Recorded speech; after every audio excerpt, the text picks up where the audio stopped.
Okay, so hello everybody. You're welcome to Time with Safo, another edition, and I'm very thrilled to be here actually. And I guess I'm expecting that everything will go as planned. Okay, so maybe since you are not many here, we can just do a quick roundabout. If you want to just say hi, mention your name or something, you can say that, so that we can start officially at maybe 4:10. Yeah. So please, anybody who wants to, mention your name, maybe where you are joining us from. Yeah. Yeah. Please go ahead. I'm Mahmoud Hadi Bansi, joining you from Bolaga. Okay, you're welcome. You're welcome, Hadi. Thank you. Moses Kuntari, joining from Bolga. Okay, you're welcome, Moses. Thank you. Hello, I'm Emilia Safo, joining from Accra. Okay, you're welcome, Emilia. Thank you. I'm Deco, joining you from Bolga. Sorry, we didn't get your name. Deco, joining you from Bolga. Okay, you're welcome, Deco. Hey, Bolga people, you've done well. Hello, Christopher here from Akosombo. Oh, great. You're welcome. Yeah, Chris. I did. Okay. Yeah, Nana here. Nana, are you able to talk?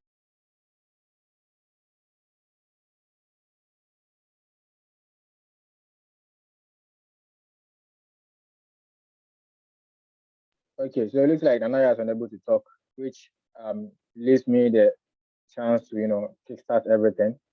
Today might be a long section. It might also be a short section. It all depends on how fast we are able to understand and then contribute as well. Before I start, I just want to say that this is a workshop. It is not sort of a seminar or something. Okay, so please feel free to cut me anytime that I'm talking. Feel free to jump in and then ask questions if you have. And then if you have any suggestions too, if you have any experience that you would want to share, you raise your hand and then I'll give you the platform to share your experience. Okay, that is if you have a suggestion or experience to share, just raise your hand and I'll give you the opportunity to share that particular experience. And then if you have any question, if it is about question, please feel free to cut me anytime and then ask a question so that we continue from there. Good. So with that being said, I'll start sharing my screen real soon.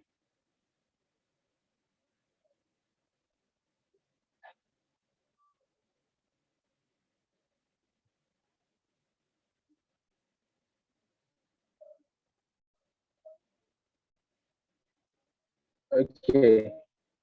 Can everybody see my screen? Yes. Great. So sorry my video is off, because of the bandwidth. I don't want to have issues with bandwidth here. So today we are going to look at two main things. The first thing we are going to look at is getting registered for community advisor work. And then the second aspect we are going to look at is the process involved in the community advisor work. These are two different things that we are going to have a look at real quick. So let me just log in here. When you get to cardano.ideasco.com, of which I believe everybody who is here has an account, because in our previous workshops we looked at how to create an account and how to even complete your profile. We looked at those in the previous workshops, and all the links to those particular videos I sent it earlier before this meeting. So please, if you don't have an account, you can just follow those links and then you get yourself an account afterwards. Good. So I log in.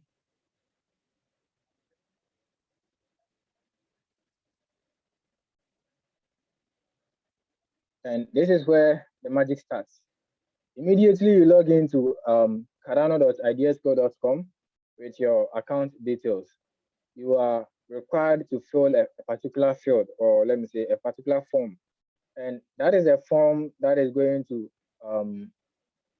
sort of confirm to IOG that, okay, this person or project catalyst, that this person wants to be a community advisor, or maybe that person doesn't want to be a community advisor. Basically, that is the purpose of this particular form. So if you look, if you read from top, they are saying that any asterisk is a required field, which means that you need to fill that particular field. And then they are saying that Fund 8 community advisor CA registration form is private. And then they're asking you a question, thinking about becoming a CA, learn more about CA work via this video. So you can actually click this video. This was for Fund 8. You can click this video to sort of learn how to be a CA basically. Okay. But sometimes contents are quite complicated. Not really complicated, but it depends on how you get them. And then so this is where the question is. After the interface upgrade, I see that with the previous interface they will ask you that do you want to be a community advisor? You just click on the arrow and then you choose. But this time there is no question there. Okay, so if you're not careful, you will skip it. But this is the actual question. So you just click on the drop down, and then the question is in the drop down itself. Okay. So now they're asking you, do you want to register as a community advisor? Then you say either yes or no, depending on what your decision is. So for me, I want to be a community advisor. So I'll say yes, please. I want to be a community advisor. And then they want to be sure that I know what I'm going to do as a community advisor. So they are saying that I have familiarized myself with community advisor guide, and I understand the role and responsibilities that come with it.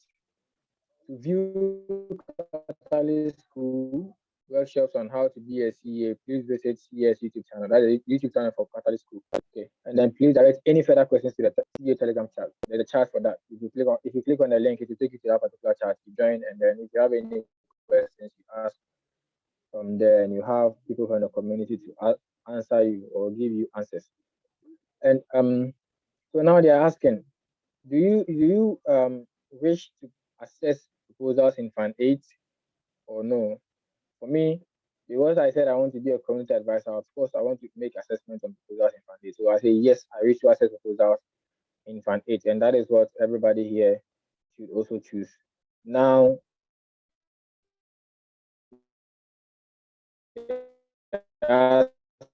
which of these definitions apply to you? So, what is your background in a nutshell? Are you with teaching? Are you with entrepreneurship? Are you with community, like something like, you understand, something that briefly describes you? So you click on it. There are quite some options here that you choose from. So are you a teacher? Are you a community manager? Are you a stakeholder operator? Are you a marketing professional? Are you an entrepreneur, or are you a developer? I am a teacher and as well an entrepreneur and a community manager. Now they are saying that for CS only. So what is your ADA payment address? It must be a Shelley address starting with ADDR. So if you say Shelley address, they're basically talking about either your Rare wallet or Nami wallet or CC Vote. So which of these wallets do you have? Okay, because CA task comes with incentives or rewards. And trust me, it is not on a silver platter. So if maybe somebody introduced the task to you and it felt like, oh, if you just do it and you get something, no, it is not like that. This is a disclaimer. You have to spend time. You have to sit your ass down. You need to crack through your brains. You need to do research. You need to do a lot of reading. I mean, about these proposals before you're able to make a very good assessment. Because at the end of the day, if your assessment is not classified as good or excellent by veteran community advisors, you are not going to get anything out of what you did. So you would have wasted time and energy. All right. So if you want to really get something out of what you do, then you have to spend, you have to spend time. You have to utilize your knowledge. You have to utilize your expertise.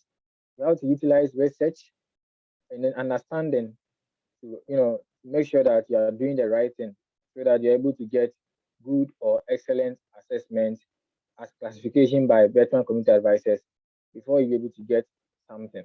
So now, because you're expected to get some rewards or something, you need to provide a wallet. So, for instance, a bank account that somebody wants to pay money through for you. Okay, but here we don't use bank account. Rather, we use either the wallet, the CC Vote, Nami wallet, or the Idalus hard wallet. So anyone that you have, you put it in here.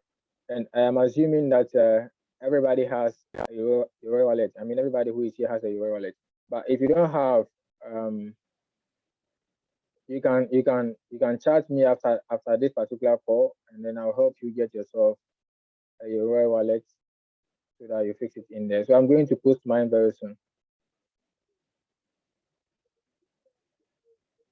Okay, so this is my Euro wallet address. It starts with ADDR. Okay, and they are saying that this is not good. Thanks. So they are saying that this is not applicable in Fund 8. In Fund 7, it was applicable because Fund 7 there was a Kuti challenge where you could make assessments on Kuti, proposals that are seeking to integrate Kuti with Cardano here and there. Okay, and they were going to pay in Kuti, funds. So they require that you provide your Kuti payment address, which was ERC 20. Okay, but this time it is not applicable, so you don't need to fill it. It is not needed here. So you scroll down and you want to make sure that you have did all the necessary things that you have to do. Then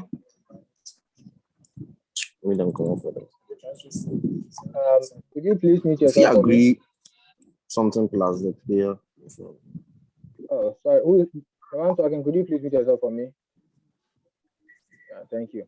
So once you have confirmed that everything is intact, you have provided all the necessary details. That is, you have responded yes to the do you want to be a community advisor question, and then you have also responded yes, I wish to accept proposals in Fund 8, and then you have provided your expertise, and then you have provided your wallet address also.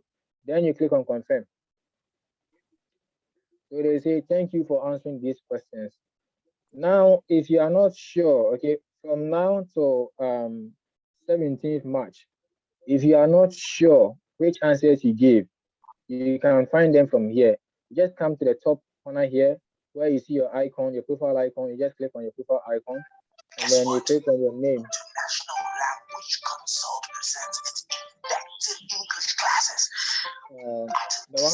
The one with a, could you please mute yourself? Okay, thanks. Good. So, when you click on your profile and then you click on your name, this is where you land. Okay, this is an account that I created for this kind of stuff, not really for making assessments. So it's blank, nothing. I've not done anything yet. So this is how you confirm. Okay, so you scroll down to profile details, and then you realize you are seeing Fund 8 community advisor registration form. My answer is yes, please. Have you read community advisor C assessment guide? My answer is yes, and I rate yourself proposals in Fund 8. Which of these definitions apply to you? I'm an entrepreneur, I'm a community manager, and I'm a teacher as well. And then, what is your ADA payment address? I've provided it here. So if you get here and you realize that you made a mistake, maybe you chose no, and you want to choose yes, that is from now to March 17th. You just click on this pen here, and then they will give you the opportunity to, provide the necessary answers that you want to provide. When you are done, you just click on submit. Then it will say for you. Okay. So now let's get to real business. But before then, does anybody has any question, please? Any question? If you have any question, you can just unmute yourself and then ask your question. But if there is no question, I would like to proceed.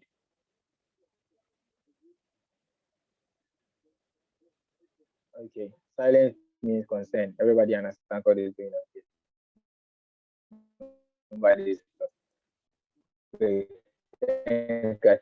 So now the next part of this meeting is to the advisor.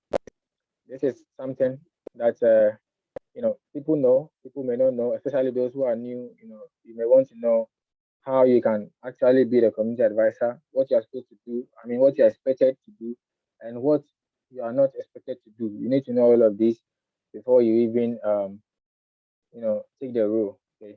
So I'll just switch to, where is it? Okay, here. Good. So this is a slideshow that was prepared by the Catalyst School. Very soon we will be having the African version. Okay, so and I'm using their slides to sort of explain things a little bit. So if you want to join, or if you want to know more about the Catalyst School, I'll share the slide after this meeting, and then you can read more. Because basically what they do is they leverage the impact of Catalyst as a whole by introducing and improving the contribution of all its different layers and roles. Okay, so they have live sessions and workshops. They host one-to-one and group multi-language support. They have introduction to Catalyst as topic, proposing in Catalyst as topic, how to community advisor, and then how to veteran community advisor. All of these are kind of topics that they have. And then they have their websites, which has educational content over there. And then they also have related workshops. So if you want to follow up on them, you can follow up on them via Twitter at school_catalyst or Telegram. The link is here, and then Discord, and then their link for you to follow their events that they have. Okay, so now let's get to business. So what is a community advisor, or who is a community advisor? That is basically the reason why we are all here, because we want to know who a community advisor is and what actually that particular role is. So a community advisor simply is a member of the Catalyst community who is expected to, one, assess proposals, two, provide feedback to proposers, and then three, support the community voting phase by giving scores to each proposal.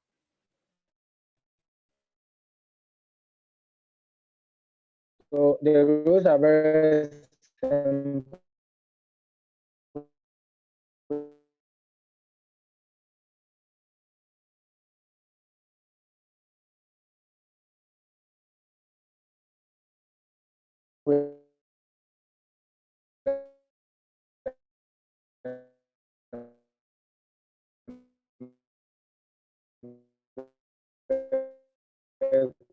Clear.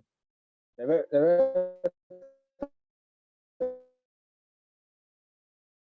first one is to assess, second one is to provide feedback, and these things are done. And then three is support the community voting piece. Okay, so who can be a community? Everyone can be a community advisor. Once you on the pop-up that so now one fact about community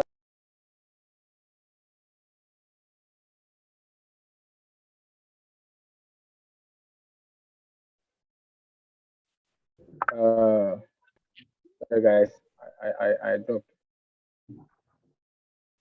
Let me just share my screen. Okay. Now who's recording? Can you all see my screen? Yes. Can you all see my screen? Yeah, we can see. Okay, good. So so CAs are anonymous, and what I mean by CAs are anonymous is that nobody can detect which particular person is behind a certain CA ID. The CAs are identified by IDs, and nobody can detect who exactly is behind that particular ID. That is why we say they are anonymous. And then CA score cannot be seen by other CAs during the assessment phase. So if we are doing the assessment, how I assess a particular proposal, no other CA can see. Okay, no other CA has a right or has the power to see, unless we are done and then maybe the results are out or something before you get to know what a CAID did. Okay, then you can choose which proposals you want to access. There is no you are not entitled to a particular proposal. Neither are you entitled to a particular challenge. Okay, so it is up to you. Free. Just choose which one you want to work on. So you choose a challenge you want to work on, and then you choose a proposal you want to work on as well. And then what is idea skill? We've been through this in our previous workshop, so I wouldn't want to waste time here. And then how to assess a proposal. So now we are talking about the assessment phase of the CA task. It is based on three criteria. Every proposal is written under three criteria. One is the impact, two is the feasibility, and then three is the auditability aspect of it. Okay. So as a CA, you are supposed to make your assessment on a proposal. That is, you are supposed to check and see if that particular proposal is meeting the impact requirements of catalyst or idea skill, basically. Okay, so you are required to do that, and then also you are also required to assess proposal to see if it is meeting the feasibility requirements of catalyst. And then the last, you need to also assess and ensure that a proposal is meeting the auditability requirements of catalyst. So this is what happens if you realize that the proposal is meeting all of these. I mean, for instance, in the impact phase, if you realize that a proposal is meeting all the minimum or all the requirements by catalyst, you have the chance to rate it from 1 to 5. That is, you either score it a 1 star, which means you strongly disagree that that particular proposal is in alignment with the impact requirements of catalyst. Okay, you give it 2 stars, which means you disagree. You give it 3 stars, which means you don't know your stand yet. You neither agree nor disagree. Okay, you give it 4 stars, which means you agree, and then you give it 5 stars, which means you strongly agree that that particular proposal is meeting the impact requirement of catalyst. And for whatever score that you give, you are required to give a rationale. Okay, so down here you realize that you need to score from 1 to 5. Okay, for the impact, feasibility, and auditability. So each and every one on its own. You assess the impact on its own, you assess the feasibility on its own, and then you assess the auditability on its own as well. And then you back your scores with rationale or reasons why you think you are giving that particular proposal that particular score at that time.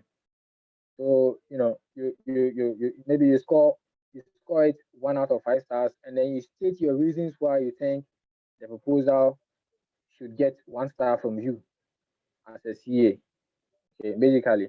And there is a community advisor assessment guide. I'll put the link in the chat for us to have a look at it later on.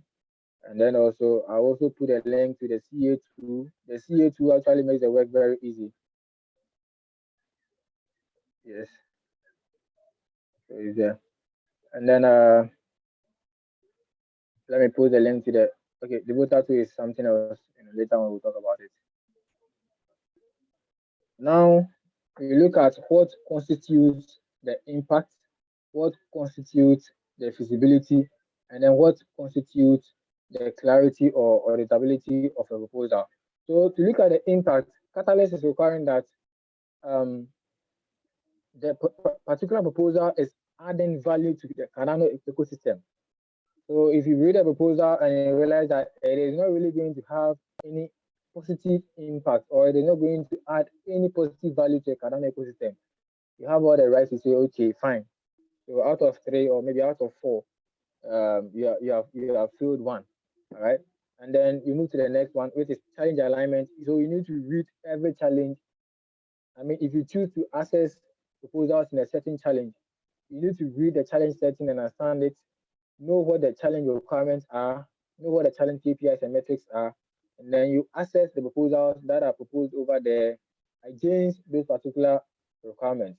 Okay. So if you are working on a proposal and that particular proposal is not in alignment with the challenge requirement or the challenge setting or the challenge metrics, automatically you get to know, and then you decide from there. Okay, there are no standards. Nobody has to set any standards for you. It is you who sets the standards for yourself. However, you are supposed to work in line with the CA assessment guide, because at the end of the day, a VCA is going to check to see if you applied the basic principles in the CA assessment guide. If you didn't apply, that CA or that VCA has a right to filter your work out, and at the end of the day, you get $0 for what you did. Okay, so you need to make sure that you are always working with the CA assessment guide. Also, you need to look at the global impact that particular proposal is going to have, either local or global impact the proposal is going to have. You look at that, you assess it. If it makes sense to you, you know what to choose. I mean, you know what score to give. And then you also look at the ability of the team to scale. Here we are talking about a relevant experience of that particular team who is proposing that particular proposal. You read about their experience, if there are any links, I mean, if they are provided any links to maybe LinkedIn, you follow the links to see if the links are working. You read about their bios, and then you get to make your decisions from there, basically. Now, if you get to feasibility, how likelihood is the proposal going to succeed? What is the success likely like? You know, they have to provide information for that. And thankfully, now I just feel has been made so fantastic to the extent that they like you when you're done, I'll run you guys through, and then you get to know how the things are arranged, so that like community advisor work is actually going to be pretty much easier. But you need to sit your ass down, you need to put your brain into it, you need to spend some time into it, and you also need to abide by the CA assessment guide before you be able to get something, honestly. Okay, so now is the proposal or team experience aligned with the proposal objective? So somebody cannot say that I want to build a hospital, or I want to let's say for instance, somebody cannot say I want to go to the lab to to to perform a surgery on a patient. Okay, but then if you ask the person what is your relevant experience or what is your experience, the person will tell you I am a mechanic. It doesn't work. It doesn't make sense. It is not feasible. Okay, so you look at the experience of the team, what they are saying the experience are, and then you look at what the objectives of the proposal actually is, and then you match to see if they are going to be able to successfully implement or not. And one thing you need to know is some proposals can tell you that they are going to build a team once they have gotten funding or funded. It is allowed. It is totally. It is not against the catalyst rules. Okay, somebody can put in a proposal without the required team, but however, the person is supposed to explain and state in the proposal that he or she is going to need this particular group of people as a team to be able to implement the project successfully. So you assess according to that as well. And then you look at the time frame and the plan of the proposal. And if I say time frame, I'm basically referring to a roadmap of that particular proposal. Is it feasible? If you look at it, somebody you cannot tell me that you want to put up a 50-story building in 2 days, or let's say in 2 weeks. It is not feasible. You understand? So you look at all of these, and then you make your judgment from there. And then the budget that the proposers have provided, did they take the time to explain the budget? You need to look at it.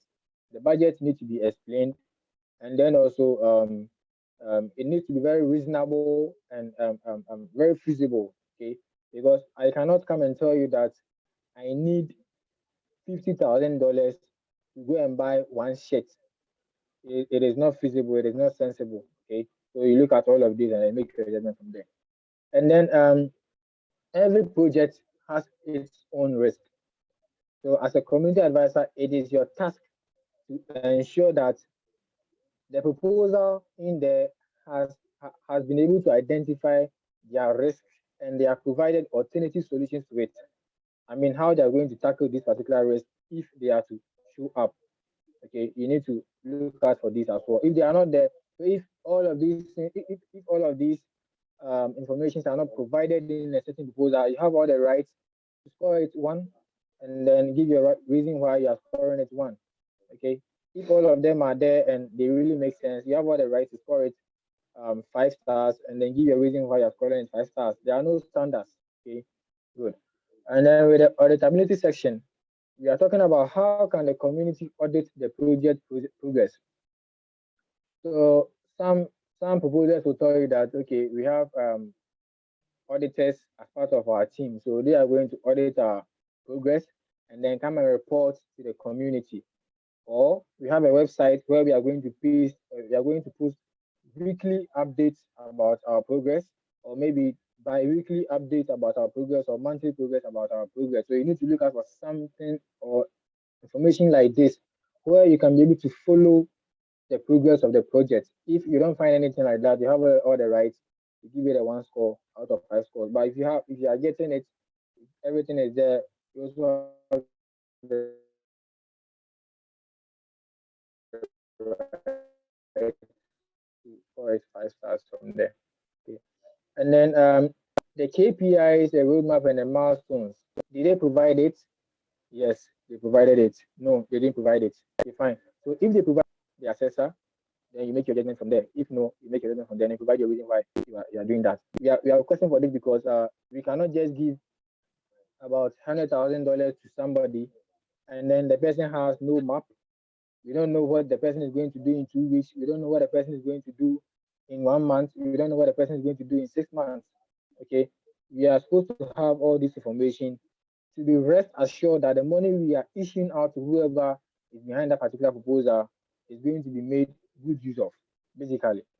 And then the delivery date, very important. We need to know exactly when we are going to have this out of this particular project. So if, for instance, a project is seeking to build a DAP, we need to know exactly when the proposal or the proposal after being funded is going to commence or is going to start. And we need to know exactly when the MVP is going to be ready. Okay, so you need to look out for all of this information to be able to make very good judgments. And please bear in mind, whatever judgment you make, you need to write a rationale for making that particular judgment, basically. And then now let's look at the rewards. As I said earlier, this is a very tedious work, which of course Catalyst cannot watch you to just sit your ass down behind your computer or your phone for like 1 good week and then brainstorm and then research and then carry out the community advisor task and then you don't get anything.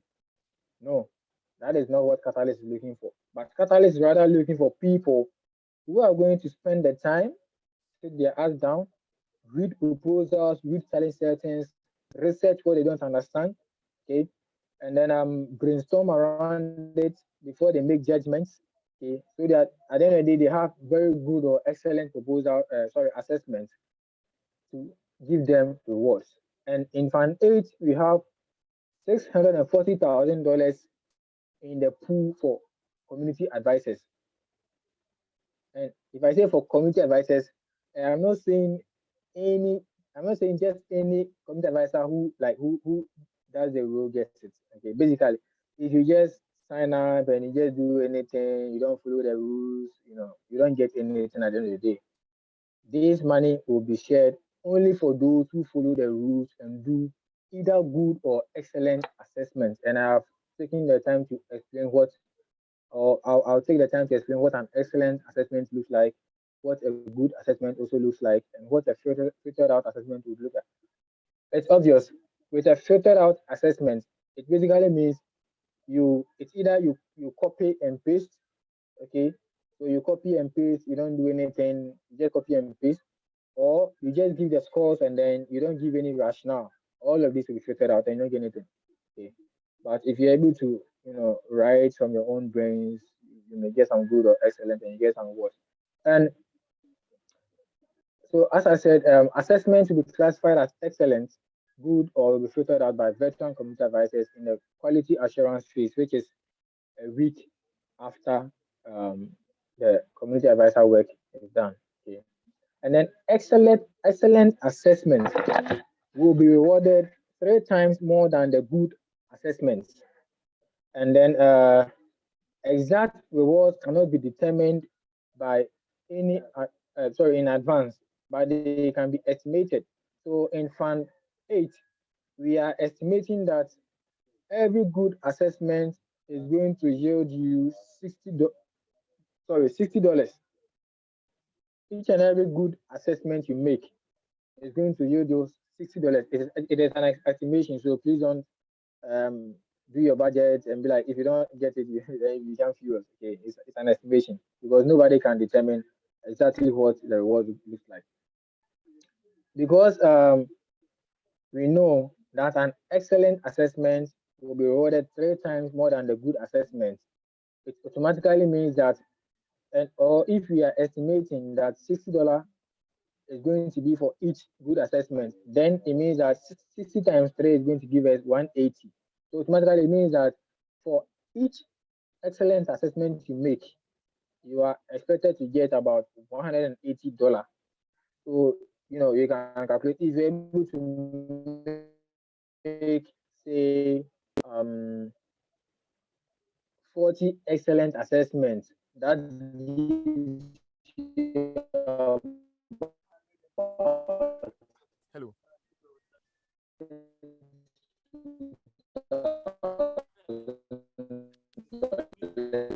plus. Okay. If you're able to make that, gives you about $1,200 plus. It is just an estimation, so please, you just do your budget around it. Go in with a mindset of going to do a very good work, and then definitely you will get something out of the community advisor task. Okay. And then, as we are saying, values may increase or decrease depending on bonus awards or total number of assessments. This, okay, so just have to look through that and then you get it.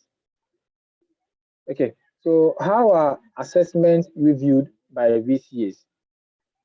This is actually VCA's work. So VCAs look for the positive feedback loop, and then they also look for CA contemplation of their own ability to assess a proposal, the CA scoring against certain criteria, the CA opinion on the proposal overall, and then accountability to the community. So these are your tasks that you need to take care of. We have already explained in our earlier submissions. Okay.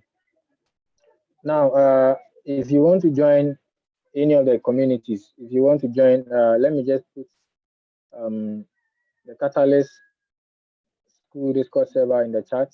So anybody, if you want to join, you can just there. So let me post that right now.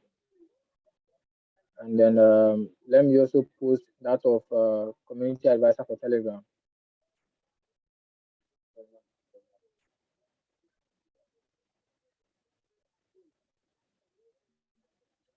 Okay, so that is also posted.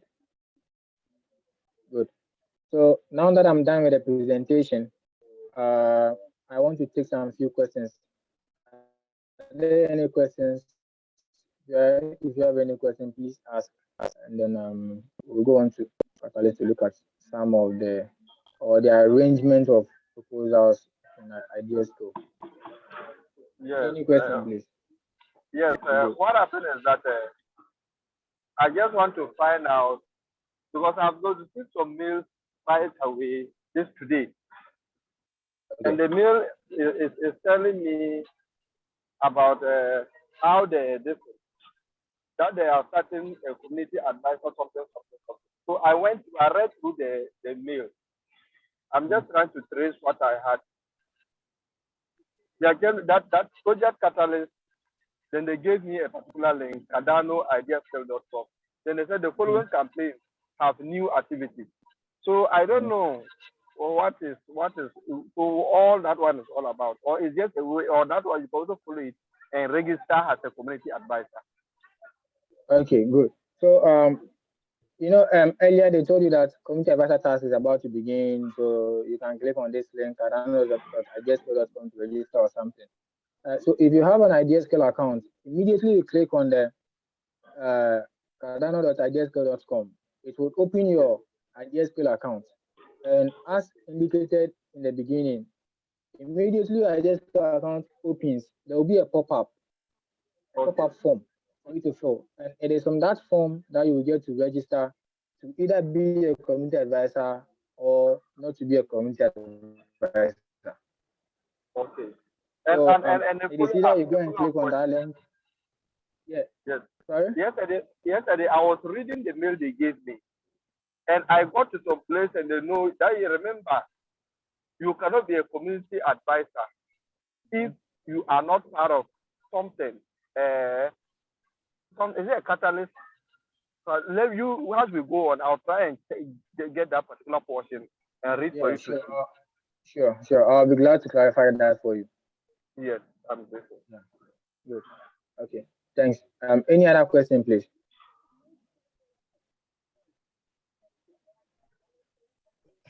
Yeah, hello. Yeah, hi. Nana. Yeah. Also, with regards to the filtering out of CS comment or CS submission to a proposal, what are the ways that you think it can help so that the filtration will be less? Okay, because for the previous one, I had an unfortunate incident of most of mine being filtered out, of which it's a bit sad. Okay, you've spent much time on it and it comes up that it's been filtered out. So I think if you could help us to position ourselves for another for the filtration to be a bit minimal, I think it will also help us. Yeah, sure. Okay. Thanks for bringing that up. So, simply put, uh, one thing I've identified is that in last fund, a similarity check bot was launched to, and the basic role of that particular bot was to scan through assessments and see which ones are very similar. Okay, like which ones are kind of copycatted, or which ones are similar to each other, or somehow similar to each other, or something like that. Okay. So what I would say is that one, you need to do an independent work, and then two, you do not rely on templates. As community advisor work is about to start, obviously there may be templates that people will be sending around that looks like it makes the work very easy. Okay, because you just have to read the proposal and then read the template person and then copy from there and then no. If you want to use a template, then you are just using it as a guide. The one talking, could you please mute yourself for me? Just stop here.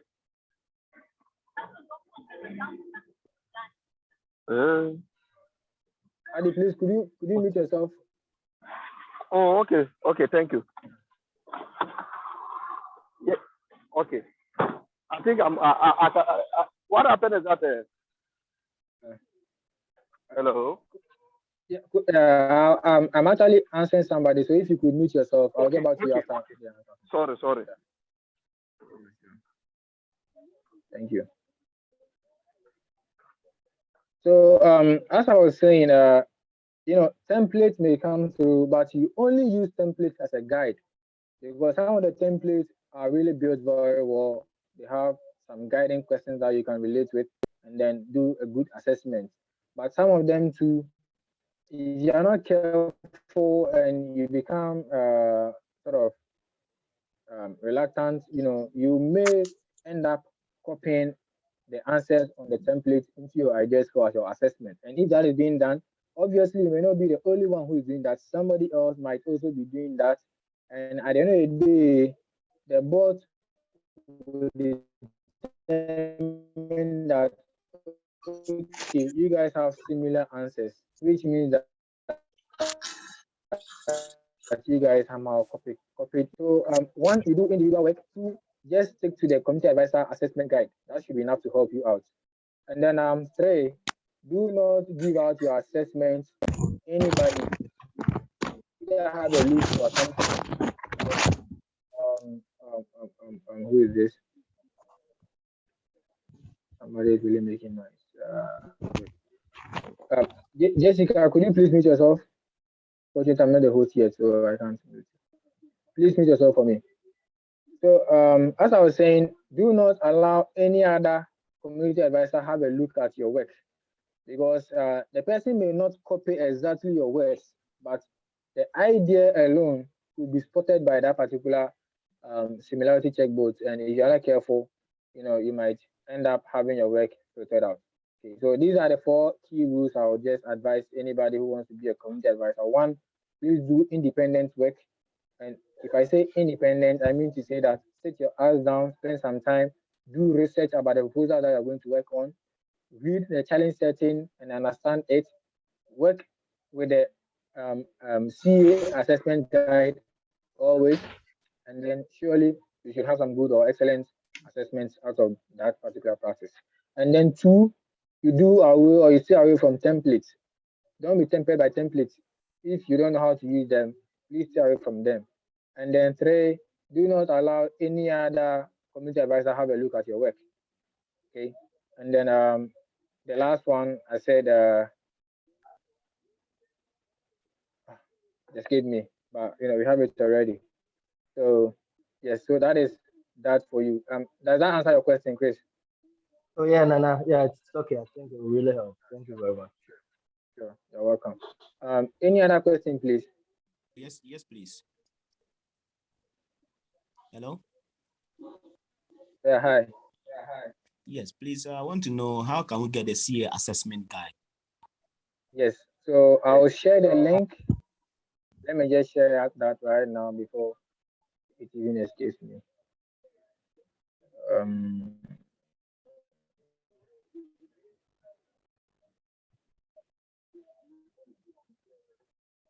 Okay, so it's now in the chat. You can take it from there. Good. Yes. Any other question, please? Yes, I have a question. Nana. Go ahead. Yeah, go ahead, please. So, when you were talking about the VCA assessment, there was a first point we talks about the CA's, I can't remember clearly, but the CA's, I think it talks about the limit to the knowledge of the CA or something that has to be in the assessment. Can you explain that a bit more? The Yes. first point, yeah. Yeah, sure. Thanks. So VCAs do their review by looking out for positive feedback loop. What that means is that as a CA, one thing you need to put or you need to have behind your brain or your mind is that the work that you are working on or the proposal you are working on is or was written by a human being. Okay, and human beings have feelings. So if, for instance, I'm working on a proposal and I just write insults, okay, maybe for instance you didn't do something right, and instead of just saying something positive, I say negative stuff, I insult you. Automatically, once the assessment gets, you would really feel bad and you would be pissed off. Okay, so and we are not interested in who have the will to insult people or put people away, like sack people from the community. Okay, everybody makes mistakes. So if somebody makes mistake, it is expected of you as a CA to politely recommend a solution to that particular mistake. That is what we mean by positive feedback loop. So for it doesn't matter how bad the proposal may look like, just give, in your rationale, you can politely provide suggestions as to how you think this particular proposal can be written and written well, what should be included, what should not be included. And if you're able to do that, VCAs will be glad with your work. And then two, the contemplation of their own ability to access a proposal. Okay, so you have choosing some expertise that you're coming from this particular experience background or something. You need to be able to contemplate the ability to access a proposal. One thing that would really help you is you read the CA assessment guideline, and that would put you on the right spot to making good assessments or having the good ability to make proper assessment. And then the other one is CA scoring against challenge criteria. So you are supposed to read the challenge setting, understand the challenge setting. Who is this? Okay. So you are supposed to read the challenge setting, understand the challenge setting, and then you give your score and rationale per proposal. Okay, so you read the proposal, the challenge setting, and make sure to understand that okay, the proposal is aligning with the challenge setting or it is not aligning the challenge setting. And then you give your judgment from that angle. And then your opinion on the overall proposal. What do you think about the proposal? One thing you need to bear in mind is there is idea and there is proposal. And as a CA, you are not working on the idea, rather you are working on the proposal. That is why you need to work with the CA assessment guideline, because that is going to make sure that you are always on track. Because a proposal may have a very good idea, a brilliant idea, but poorly written with regards to catalyst requirements. Such proposal, you cannot score it 555 and then you go. No, you score or you give your rating according to how or you match it against the catalyst requirement or the CE assessment guideline, and then you give your score, and then maybe in your rationale you can suggest how you think this particular proposal should be written, not necessarily how you think it should be written, but what you think the proposers should include in their proposal to make it good for the next iteration, or what they should take out. This Jessica, could you mute yourself? It's unfortunate, I'm not a host, so I cannot mute you. Jessica, Ada, if you can hear me, please put your microphone to mute. Okay. Yeah, good. Thank you. All right. So as I was saying, you know, every proposal has an idea in there, and then the actual proposal. But as a CA, you know, you are looking for the proposal, how it is written, how it is matching with the catalyst requirement, which is basically the CA assessment guide. Okay, and that is how you are going to work. Aside that, in your rationale, if you want to suggest any improvements that you think the proposer should do, you are allowed to do that. Okay, and yes, so that is basically how it works. And then your accountability to the community, you know, you are the first eye of the community with regards to proposals. So you look out for proposals, you look out for the accountability aspect of it. Make sure that the money that they are requesting for, they have been able to break it down very well. And then, you know, it is something that is very feasible as well. So that is what I meant by how the VCAs do their review on assessments. Does this explanation answer your question, please, Madam Falco?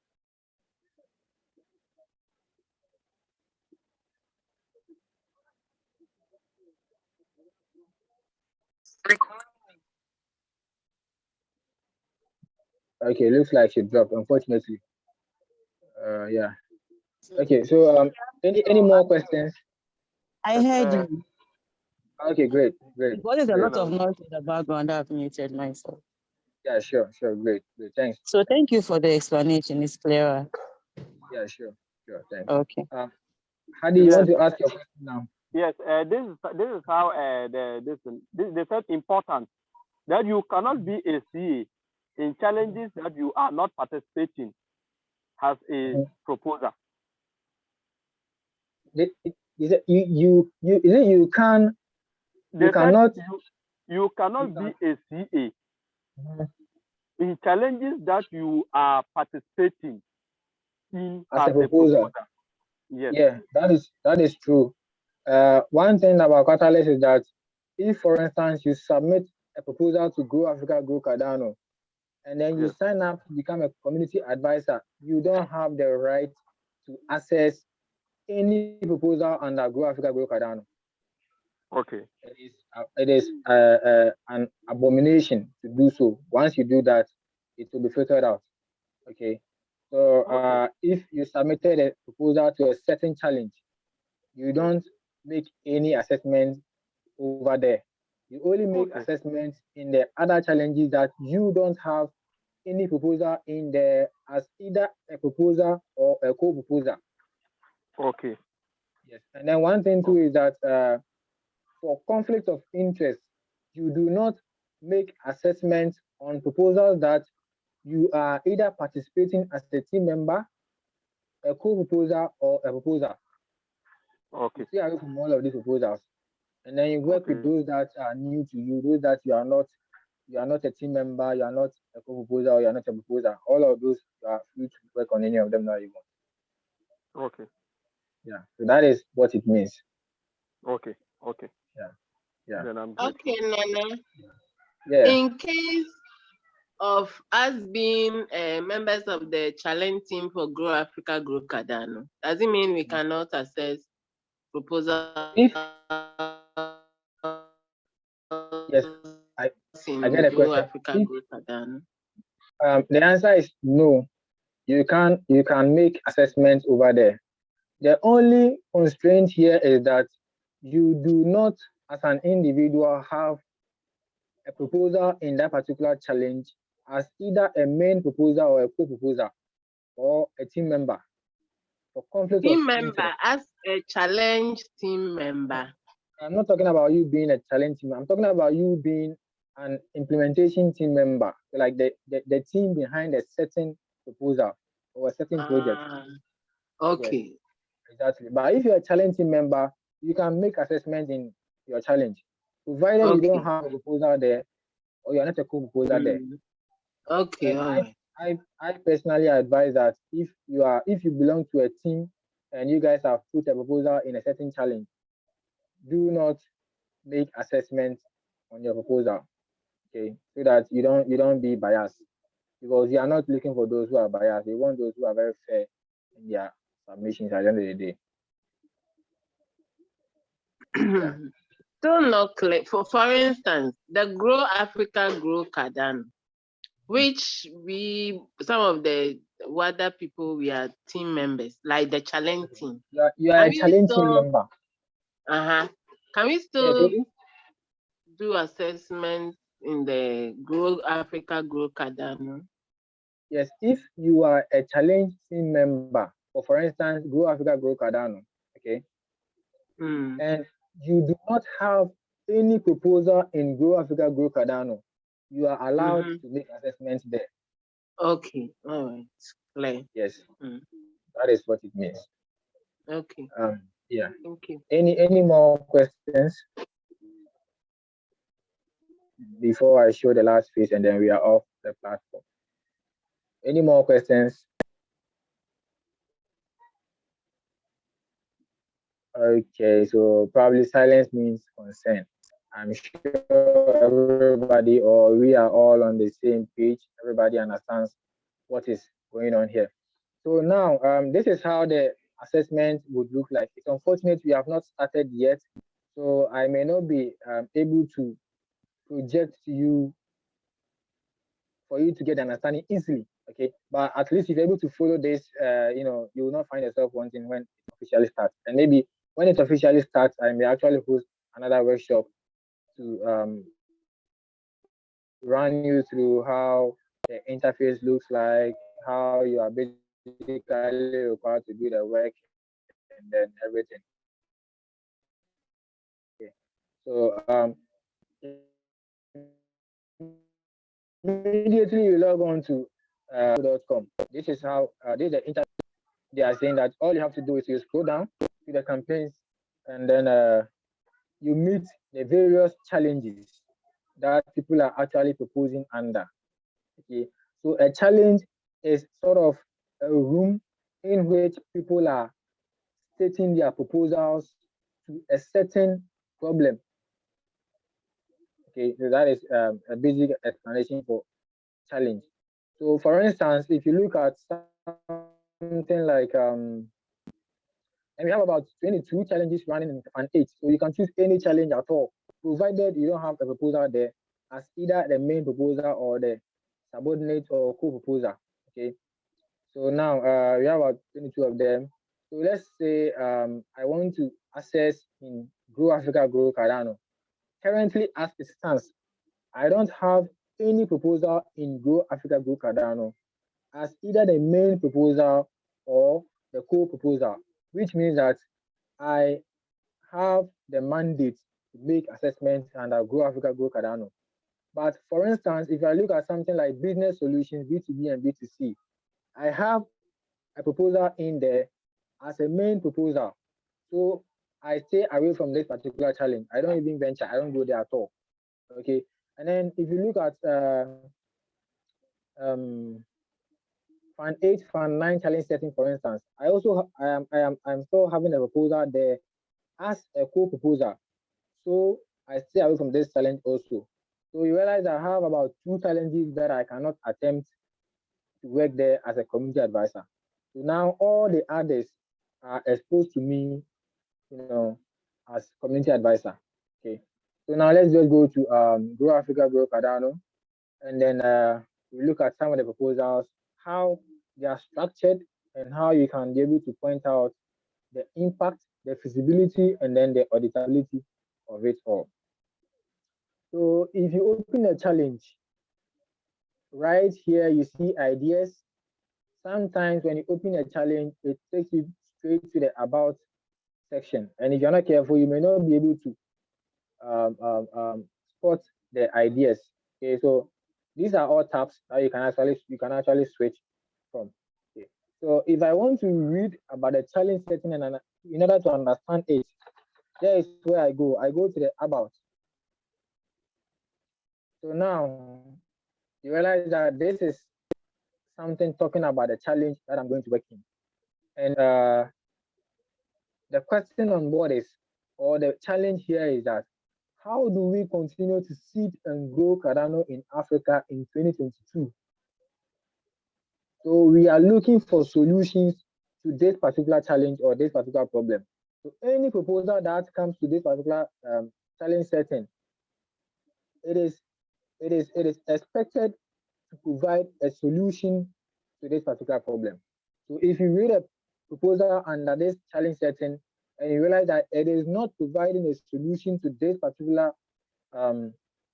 question, then you have the right to say that, okay, so this proposal maybe is not in alignment with the metrics of the challenge. It is not providing any solution to the problem stated in the challenge setting. So therefore you think it doesn't befit the challenge, you understand? And then you give your score, maybe 2 or 1. Okay. And then maybe you give a suggestion that maybe they could have probably submitted and maybe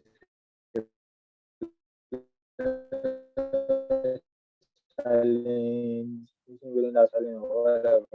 Take it from there. And then here is a campaign brief. Each and everyone taking the community advisor role to, from now till the community advisor role starts. Please identify a list of about, okay, if you are new, you may not want to stress yourself that much. So identify at least or at most one challenge that you want to do your work in. After identification, please do well to read the challenge brief and understand it, understand the metrics of that particular challenge. And if I say metrics, here are the metrics. Okay, so number of new African projects seeded in 2022, proposals, blah, blah, blah. Every challenge has their own metrics. So you read and understand all of these things and you become familiar with it. Okay, and then when the time begins, even now, you can choose, after choosing the challenge, doing your research about it and understanding it, as a new CA, you can choose to say, maybe, okay, fine, I don't want to stress myself that much. I am new to this thing, so I just want to do at most 20 assessments. Okay, so now after getting this, you switch your tab to ideas. Now you are exposed to all the ideas under this particular challenge. Okay, you choose at most 20 of them. It is not a standard though, but you measure your strength and then you choose for. Okay, so you choose. I'm saying you just choose at most 20, and then you begin to read them, you begin to understand them, you begin to do your research on them. Okay, and then you pen down your findings, and it will make your work very easy for you. Okay, so you write the name of the proposal, you sort of do your manual assessment, so you read the impact of the proposal, and then you say, okay, this proposal is doing this, is doing that, or it's not doing this. You put it there, you jot it down, and then you're good to go. So now I want us to sort of look at the structure, how the structure is like. So this is a proposal submitted by somebody, okay, and this is how the structure looks like. In idea scale, proposers are required to provide a problem statement. And if I say problem statement, what I mean to say is that what like what problems have they identified in the challenge that they think they can provide a solution to? So, for instance, Go Africa Go Cardano is saying that how can we continue?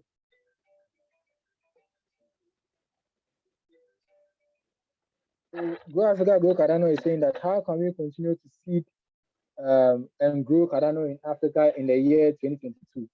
Okay, so every proposal is supposed to identify what they think is a problem and then provide what they also think probably may be the solution to that particular problem. And it should align with the challenge setting as well.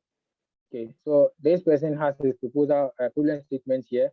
He's saying that most Africans are unaware of Cardano and its opportunities as a world-changing technology. And then he provides his solution to it. And then every proposal is expected to provide the relevant experience. Okay, so which relevant experience do you need to be able to execute this particular proposal of yours successfully? It may not necessarily be the experience of whoever is behind the project, but it is just an experience that is needed to be able to implement the proposal or the project successfully. So you know how to differentiate between those. And then now the requested fund is here. How much is the person requesting for? The figure is here. And then now we get to the impact stage of the proposal. The first person you want to ask yourself is, has the proposal described their proposed solution? It is expected of each and every proposal to describe their proposed solution into detail, not just mere, they should be able to at least describe it for you to understand the solution. Okay. And then they should also be able to describe how their proposed solution addresses the challenge. So you also look out for that. The question you may want to ask yourself is, does this proposal address the challenge? And already you had read the challenge and then you had understood it. So quickly you get to draw your judgment from that angle. And then you also ask yourself that, has the proposal identified challenges or risks that may prevent them from implementing their project successfully? Okay, you draw your judgment from there. And then when you get to the feasibility, we are looking at timelines, okay, and delivering dates. Okay, so that is basically a roadmap. So you need to ensure that every proposal, at least they have provided their roadmap, their timelines and their deadlines are very clear, and it is something that can actually be achieved. Okay, and then you look out for the budget breakdown. If there is budget but there's no budget breakdown, you can state in your rationale that maybe you score the feasibility aspect 3 out of 5 because there was this, there was that, but you think there could be, or they should have included budget breakdown to make their proposal expanded, basically.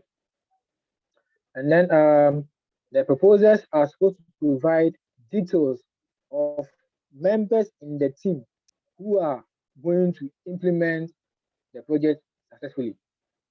Okay, so you need to look out for that as well. So that you look at the individual members who are required to complete the project and their expertise to confirm that, okay, what they say they are going to do, indeed, their expertise indicates that they are going to do. And if there are any links, like for instance, there is a link here to Richmond's LinkedIn account, you make sure to copy it and paste it in your browser to access that particular link to see if it is a working link or a broken link. If it is a broken link, you can deduct mark or you can deduct a score and then give you a rationale why you are deducting that particular score as to the links provided not working, which makes you feel like whoever is behind it may not be, real or something. Okay. And then when you get to the auditability, you are looking at how the progress of the project will be measured by one, the proposers themselves, and then two, the community. Okay, so you look at that, and then the last thing, you look at what success looks like for the proposer. So every proposer should be able to state what success looks like for them, because you cannot have a proposal and you don't know how you will reach success. You don't know what it will mean for you if you have reached success. Like there should be something that should be able to come to you that okay, now I've reached success or I've not reached success. Basically, it's like something for you to check yourself. And then the last thing is every proposal should be able to state as to whether their proposal is a continuation of a previously funded project in Catalyst or an entirely new one. Okay, so proposals are supposed to be able to state that clearly for you. And one thing that really helps is if you are making your assessment, you surely have to read through the comments that proposals have received, because it helps you understand and conclude that whoever is behind that particular proposal is active or not. Because for somebody who is not active, if you give say $100,000 to a person, tracking the person may be very difficult. Okay, so you just check the comments, you read the comments, and then you are good to go, right? So for instance, once I mean, right from 17th March around 11 a.m., a new tab will be created here. This month there will be a new tab with a name or with the inscription access. So once you click on access, it will open a box for you like this one, for instance. But over here, they will have rationale, and they'll have from star 1 to star 5. So they will draw 5 stars. You just have to hover your mouse over it and then click which one you want to give. So for instance, if you want to give 3 stars, you hover your mouse to 3 stars and then click on it. And then you come to the box to type your rationale. When you're done, you click on save. All right, then you move on to the next one, which is the feasibility. You do the same thing. You click on save. You move on to the next one, which is auditability. You do the same thing and then you click on save. Okay. And then when you're done, you may want to keep records of what you are doing. So you can actually draft an Excel sheet, either a Google sheet or maybe a Microsoft Windows Excel. And then you have something like proposal name, proposal link, and then yes, I think those are all you need. So you just go and write down the name of the proposal that you made the assessment on, and then you also copy the link from here. You just click on the link, copy the link, and then you go and paste it in the sheet against the proposal name, so that if you want to go back to maybe make any changes, you just go and click on the link, and then you scroll down and then you make your changes, and then you save it and you're good to go. Yes. So here, any questions?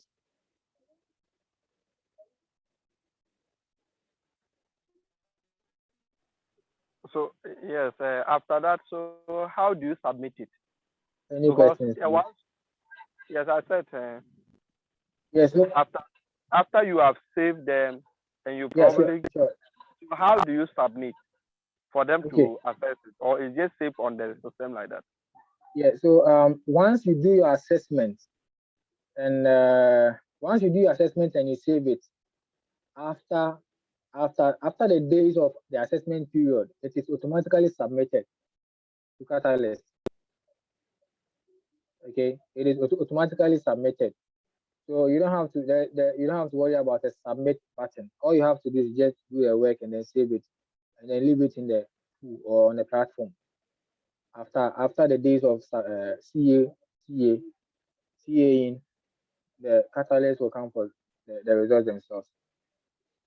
So it is auto submission. Okay. Yes, yes. But once you do the work, let's say for instance, today is 17th March. You do your very first assessment today. You have from today to that will be about so if today is Wednesday and you do your very first assessment, you will have from today Wednesday through till the next Tuesday evening, okay, to make any changes to that particular assessment that you did. All right, it is actually Wednesday 11 a.m. But to be on the safer side, I advise to make sure that you work from Wednesday when the pool is opened through to Tuesday evening, maybe 12 a.m. or 11 p.m. And then you wash your hands off it. Then you wait for the results later on. Okay, so that is how it works. I hope that answer your question. Yes, yes. Great. So the date will start is on the 17th. Yes, the date for community advisor work 17th March 2022, Okay, which is next I think next Thursday. Yeah, next Thursday, 11 a.m. okay, okay. Yeah. Any more questions, please?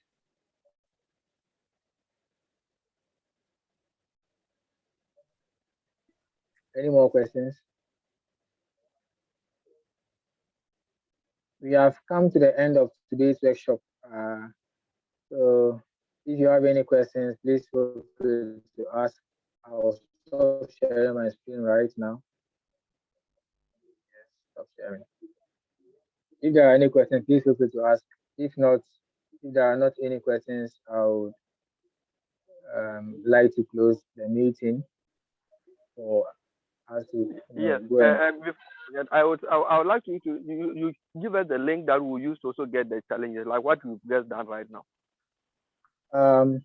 So the challenge, if you just go to ideasco.com, okay, Okay.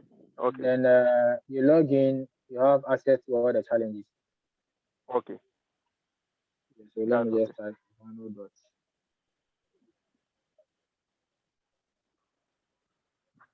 I posted it in the chat. Yeah. So that should give you access to all the challenges you read through, and then you select which ones you want to work on, and then you select the proposals you want to work on. You begin to do some research around them. You begin to do some, you begin to jot down some thoughts, some findings, and then before you realize you have already done your 20 assessment or maybe 10 assessment or 5, depending on which number you choose. And then, immediately the pool opens, you just look out for these proposals and then you go and do, you go and fill in. But before filling in, please make sure to read through the proposal to ensure that no changes have been made.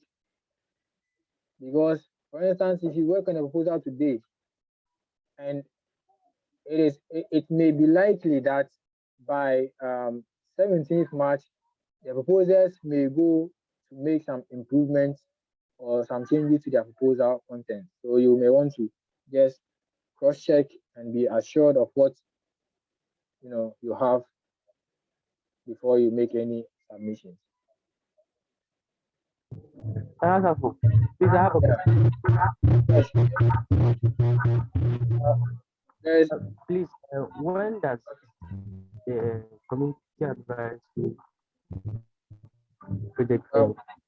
Which one? I can barely hear you.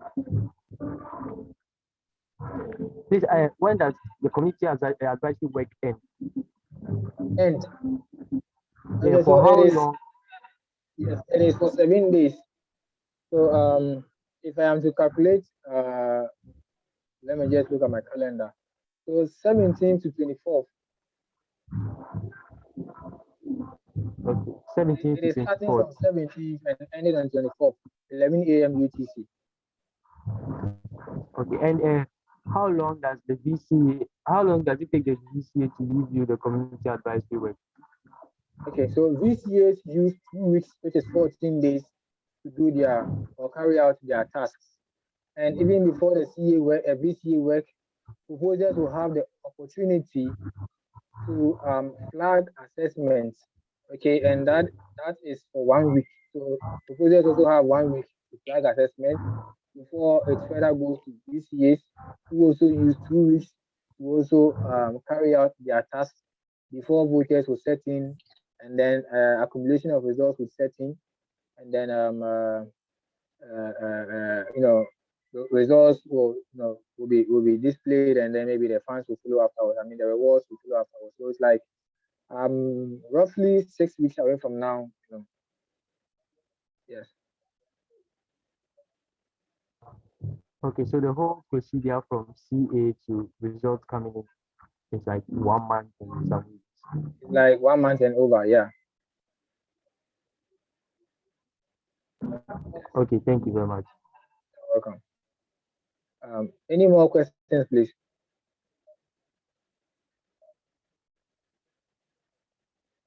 Okay, silence means consent. So if there are no more questions, I want to thank or appreciate each and every one for your time. And I'm really grateful for you guys being able to show up. You spent about 1 Hello, hour 20. Nana, a minute too. Sorry. Yeah, sure. So what does it take someone to migrate from a CA to become a VCA? Okay, great. That's a good question. Thanks for asking. So to become a VCA, it is expected of you to take the CA role. That is one. And out of your CA results, there should be no filtered out. Okay, there should be nothing like a filtered out assessment from your CA results. And then you are good to become a VCA. So if you work as a CA and then you get some of your assessments filtered out, you don't have or you don't qualify to become a VCA. But if you work as a CA and at the end of the day, even if you had all your assessments to be good, no excellent, but no filtered out, you have a chance to become a VCA. And for VCA, you don't apply for, rather you be contacted. So they will send an email, a personal email to your inbox saying that, hey, yeah, you are a VCA for maybe for an 8 or for an 9. So just take the sheet and then start doing your work. Yeah. And that is a whole new thing. I'll have another workshop on that as well as time goes by.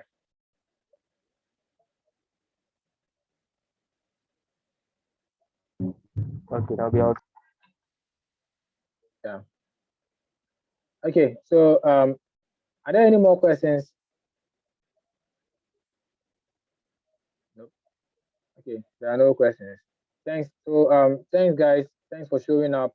Thanks for your time. And I want to say good luck to everyone. Remember to do good work out there. Okay. And you will surely get some awards for it. But if you do bad work, there's no money for you. Okay. So good luck and then see you next time on the next workshop. Right, goodbye. Bye. Okay, bye. Thank you. You're welcome.